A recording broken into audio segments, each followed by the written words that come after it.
August 23, 1939. Midnight in the Kremlin. The grand halls echo with the clink of champagne glasses, but the air hangs heavy, laced with the sharp tang of suspicion and the faint metallic scent of ink on fresh paper. Adolf Hitler's envoy, Joachim von Ribbentrop, stands rigid. His uniform starched to perfection as Joseph Stalin's piercing eyes lock onto him from across the table, two predators circling a fragile truce. In that dimly lit chamber, under the watchful gaze of gilded portraits and red banners, the impossible unfolds. Ribbentrop, the slick German foreign minister, extends a hand that seals the Molotov-Ribbentrop Pact, named after his Soviet counterpart, Vyacheslav Molotov. It's a non-aggression treaty that defies the world's logic Nazis and communists, sworn enemies in ideology, now bound in cynical pragmatism. Stalin, the Georgian steel magnate of the revolution, smirks faintly as he signs, his mustache twitching with what might be amusement or calculation. You can almost hear the collective gasp of Europe from London to Warsaw as news leaks out. Hitler and Stalin carving up Poland like a roast at a banquet. But this isn't just a handshake. It's a map redrawn in blood. Secret protocols divide Eastern Europe into spheres of influence: Finland, Estonia, Latvia, Lithuania, and chunks of Romania for the Soviets. Western Poland for the Reich. Ribbentrop cables Berlin in triumph, assuring the Führer that the path to war is clear, unthreatened from the east. Hitler, pacing his Berghof retreat in the Bavarian Alps, can scarcely believe it. For years, he's railed against Bolshevik subhumans in fiery speeches, yet here he is, toasting their alliance. The pact is a devil's bargain, he mutters to aides like Joseph Goebbels, but one that buys time to crush France and Britain first.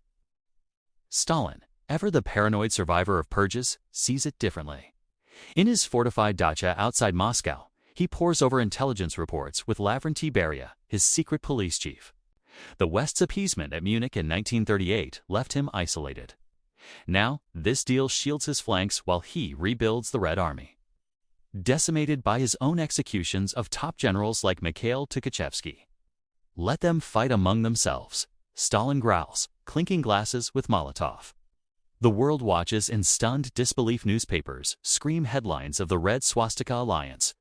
Cartoonists depict Hitler and Stalin as grotesque dance partners. Yet beneath the signatures, tension simmers.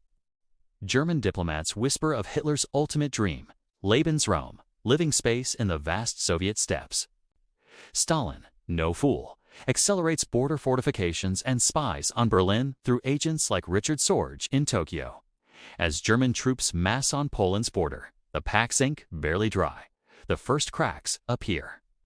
On September 1, 1939, Luftwaffe bombers scream over Warsaw, and Wehrmacht divisions under generals like Fedor von Bock pour in. Stalin waits 17 days, then unleashes his own forces from the east, Red Army tanks rumbling into Lvov and Vilnius. The carve-up is swift, brutal. Polish soldiers, caught in a vice, fight desperately with outdated rifles against Panzer Is and Soviet T-26s. In Katyn Forest, NKVD executioners bury thousands of Polish officers in mass graves, a grim foreshadowing. Hitler, reviewing maps in his wolf's lair, laughs at the Stalin's complicity has neutralized the two-front war nightmare of 1914. But in private, he confides to Heinrich Himmler, this truce is temporary. The Bolsheviks will be next. As 1940 dawns, the Pact's benefits flow. Soviet oil and grain fuel the German war machine during the Blitzkrieg through France tanks like the Panzer III guzzling resources from Stalin's wells.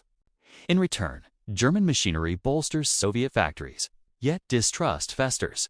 Stalin ignores warnings from Churchill and his own spies about Hitler's intentions. Provocations he dismisses, even as German reconnaissance flights buzz Soviet airspace. By spring 1941, the stage is set. Hitler, flush from victories in the Balkans, issues Directive 21, Operation Barbarossa.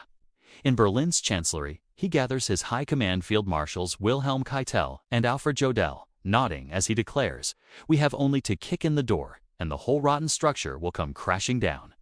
3 million German troops, 600,000 vehicles, and 3,500 tanks assemble along a 1,800-mile front. Stalin, in denial, orders his border guards not to fire back at intrusions. The clock ticks. On June 21, 1941, as the midnight sun lingers over the Baltic, German saboteurs cut Soviet wire lines.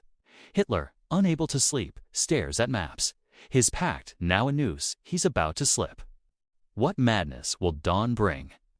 June 22, 1941, 3:15 a.m., along the Bug River, the eastern frontier of the Reich. The night is unnaturally still, broken only by the low hum of engines and the nervous breathing of 3 million men waiting in the dark. Then it comes a thunderous roar as 3,000 guns open fire in perfect unison, shells screaming across the border into sleeping Soviet positions. The sky ignites in orange flashes. Operation Barbarossa has begun. You can almost taste the cordite in the air as panzer spearheads surge forward. General Heinz Guderian, the father of Blitzkrieg, leans from the turret of his command vehicle, eyes narrowed against the dawn glare. His Panzergruppe 2 slices through the Soviet lines like a hot knife, encircling entire armies before breakfast.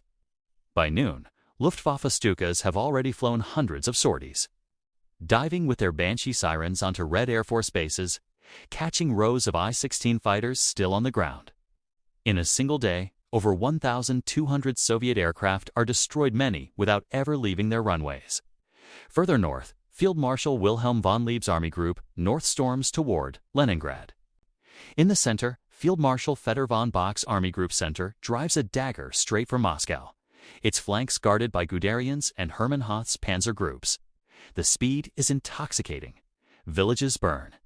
Soviet columns, caught on the march, are shredded by MG-34 machine guns and 88mm flak guns, firing point blank. Prisoners stream rearward in stunned columns, hundreds of thousands in the first week alone. Stalin, in his Kremlin office, refuses to believe the reports at first. Provocation by German generals, he snaps at his aides, clinging to the Pact's ghost. When the truth finally crashes in, he retreats to his dacha in silence for days, leaving the nation leaderless. Marshal Georgy Zhukov, the blunt Siberian who crushed the Japanese at Khalkhin Gol, races to the front, but the Red Army is reeling. Entire fronts collapse. The city of Minsk falls in 6 days. By July, the Germans have advanced 400 miles, trapping 300,000 Soviet troops in the Bialystok pocket. Hitler, monitoring the maps in his East Prussian headquarters, the Wolf's Lair paces with manic energy. "It's going faster than even I dreamed," he tells his generals. He boasts to Mussolini that the Soviet Union will be finished in weeks. The Wehrmacht soldiers write home about the vastness of the land, the primitive roads, the endless wheat fields already ripening under the summer sun. They feel invincible. The T-34 tank has been spotted in small numbers, but German crews dismiss it clumsy, poorly finished, no match for the precision of their Panzer IIS and IS. But the land itself begins to whisper warnings. The roads turn to dust clouds in the heat, choking engines and clogging air filters. Supply lines stretch thin. Fuel and ammunition dwindle. And still the horizon recedes. Soviet soldiers, when they fight with a ferocity that unsettles the invaders. A German lieutenant writes in his diary, "They come at us in waves, screaming, 'Ura!' even when they have no chance." By September, the panzers reach the outskirts of Kiev. In the largest encirclement in history, Guderian swings south, linking with General Ewald von Kleist's Panzergruppe 1. Nearly 700,000 Soviet troops are trapped. Stalin forbids retreat. The pocket is crushed. The road to Moscow seems wide open. Yet something is stirring in the east. Factories beyond the Urals churn day and night, spitting out tanks and guns. Fresh Siberian divisions, hardened by temperatures the Germans cannot imagine, board trains westward. And the weather always. The weather in Russia begins its slow turn. As October rains turn the roads to bottomless mud, the Blitzkrieg stutters. Tanks bog down, horses, millions of them, pulling German supply wagons, starve and collapse. The soldiers, still in summer uniforms, shiver in the first frosts. And on the horizon, the spires of Moscow glimmer faintly through the haze. What happens when the first snow falls? December 5, 1941, just west of Moscow. The temperature plummets to -30°C. Breath freezes in the air. Fingers blacken inside thin gloves. The ground is iron hard, turning every shell crater into a frozen tomb. German soldiers, still wearing the same wool uniforms they marched in during June, huddle around flickering fires, their faces gaunt, eyes hollow. The mud of October has given way to something far worse. Snow, endless, blinding snow. Panzer crews stare in horror as their engine sees oil thickening to tar. Tracks snap on hidden ice. Horses, already skeletal from months of short rations, drop dead in their traces. A supply convoy meant for the forward units takes 3 weeks to crawl 150 miles. The Blitzkrieg, that lightning war of movement, has ground to a frozen halt. Hitler, in the damp bunkers of the Wolf's Lair, rages at the maps. He has forbidden retreat. Not one step back, he screams at Field Marshal von Bock over the crackling phone line. But the men at the front have no choice. They dig in with bayonets and mess tins, scraping shallow trenches in the permafrost. Frostbite claims more victims than bullets. A young lieutenant from Bavaria writes home, "We are not fighting the Russians now. We are fighting Russia itself. And Russia fights back with everything it has." Behind the German lines, the Red Army has been gathering its strength. Stalin, shaken from his stupor, has appointed Zhukov supreme commander of the Western Front. From the frozen forests east of the city, fresh Siberian divisions clad in padded telegraphic jackets, felt boots, and white camouflage move into position. These are men who know winter. They ski silently through the blizzards. They're T3 for tanks, with wide tracks and diesel engines that laugh at the cold, rumble forward, unseen.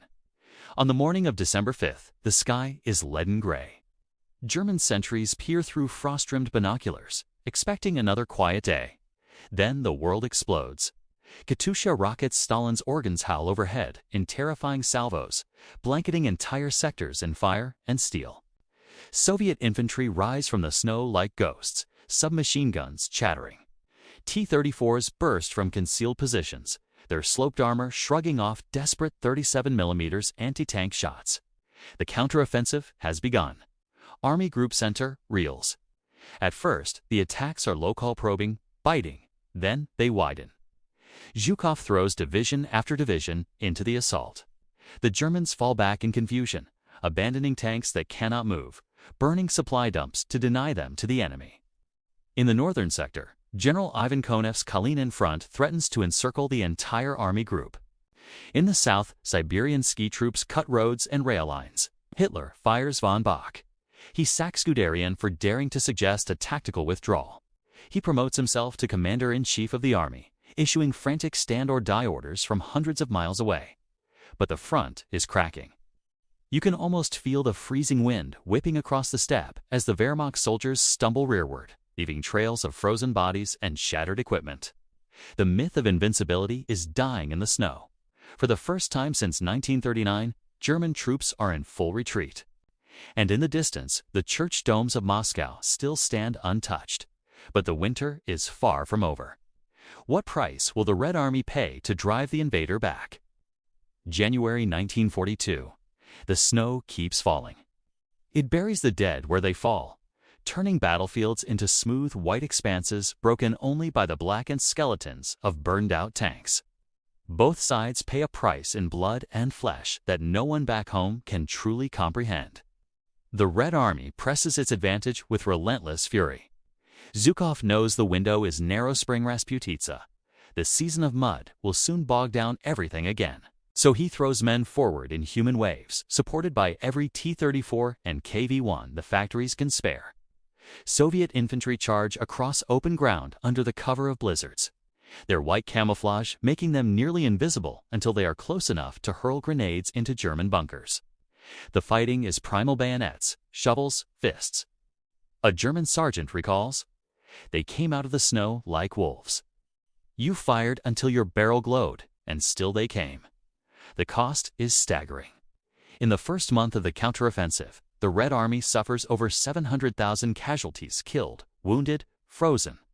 Entire divisions vanish into the meat grinder.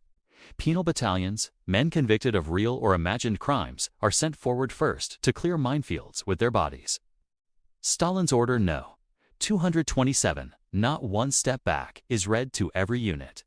Blocking detachments of NKVD troops stand behind the lines with machine guns, ready to shoot anyone who retreats. But the Germans are breaking too. Frostbite alone claims 100,000 men in December and January, Fingers and toes turning black, then falling off. Ammunition runs low. A single artillery battery might have only a dozen shells per day.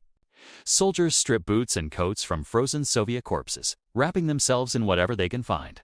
Letters home turn desperate. Mother, send wool socks. Send anything warm. We are dying here. Hitler refuses to allow a strategic withdrawal to shorter, more defensible lines. Instead, he demands hedgehog strongpoint isolated towns held at all costs. Places like Demyansk and Compiègne become surrounded pockets, supplied only by air. Göring's Luftwaffe, already stretched thin, promises miracles it cannot deliver. Ru-52 transports fly through blinding storms, many crashing with their precious cargo of fuel and bandages. By February, the front has stabilized roughly 100 to 150 miles west of Moscow. The immediate threat to the Soviet capital is gone. Stalin declares a great victory, and the bells of the Kremlin ring out across the city for the first time since June. Civilians weep in the streets, hugging soldiers who stumble back from the front looking like old men at 20.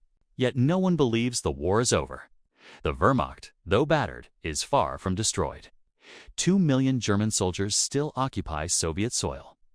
Their panzer divisions, refitted during the brief winter lull, wait for the ground to harden.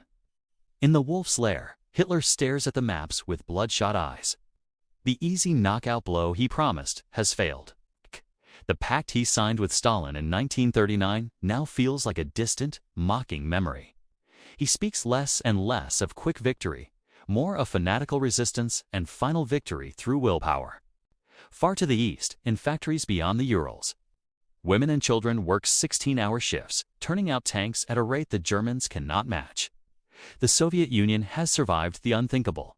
It has traded space and blood for time. And time, in Russia, has always been the greatest weapon. But as the spring thaw approaches, a new question hangs in the frozen air. Can the Red Army turn survival into annihilation? Summer 1942. The sun beats down on the endless southern steppes, turning the air into a shimmering haze above fields of sunflowers and wheat. The snows are a distant memory, but the scars remain. Abandoned tanks rust beside the roads like dinosaur bones. Mass graves dot the landscape, hastily covered by both sides. The Wehrmacht has spent the winter and spring licking its wounds, refitting and dreaming of one last decisive blow. Hitler, his health beginning to falter under the strain, fixates on the south. Oil, the lifeblood of modern war. The Caucasus fields around Baku and Grozny promise to fuel his panzers forever.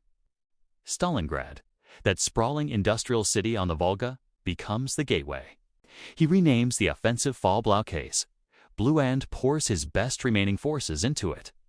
General Friedrich Paulus's 6th Army, rebuilt and reinforced, marches southeast alongside Kleist's panzers and the allied Romanian, Hungarian, and Italian armies. At first, it works. The Red Army, exhausted from its winter exertions, falls back in good order this time. Zhukov and Marshal Alexander Vasilevsky have learned bitter lessons. They trade space deliberately, drawing the Germans deeper into the vastness. By August, German troops stand on the banks of the Volga. Soldiers dip their hands in the water and send postcards home. We have reached the end of the world. Stalingrad itself becomes a cauldron. Street by street, house by house, the fighting turns medieval. General Vasily Chukov's 62nd Army clings to a narrow strip along the western bank, supplied only by night ferries across the river under constant shelling. Snipers like Vasily Zaitsev stalk the ruins. Soviet women pilots the night witches in fragile Pa-Chu biplanes harass German positions with pinpoint bomb drops.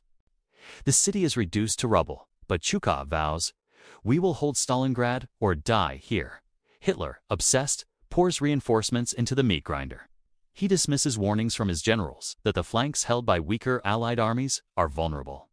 Paulus, a meticulous staff officer, unused to independent command, obeys. The 6th Army fights its way to within sight of the Volga in places, but the Soviets refuse to break. Then, on November 19, 1942, the sky clears after days of fog. From the north and south, Soviet armies massive, fresh, and armored with thousands of new T-34s crash into the overextended Axis lines. Operation Uranus. Romanian divisions shatter like glass. Italian and Hungarian units collapse. Within days, Paulus's entire Sixth Army, over 250,000 men, is encircled in a giant pocket around the ruins of Stalingrad. You can almost hear the silence that falls over the wolf's lair when the news arrives. Hitler at first refuses to believe it. Paulus will break out, he insists. But Paulus, loyal to the end, asks for freedom to maneuver. Permission denied. Göring, ever the sycophant, promises the Luftwaffe can supply the pocket by air. 1,000 tons a day, he boasts. Reality delivers barely 100. As winter returns crueler than the year before, German soldiers in the Kessel starve and freeze. Frostbite, typhus, ammunition dwindles to a few rounds per man. Soviet loudspeakers blare across the snow. Every 7 seconds, a German soldier dies in Russia. Stalingrad is his grave. Paulus holds out until January 1943. On the 31st, promoted to Field Marshal the day before Hitler expecting suicide rather than surrender, he capitulates. Over 91,000 Germans march into captivity.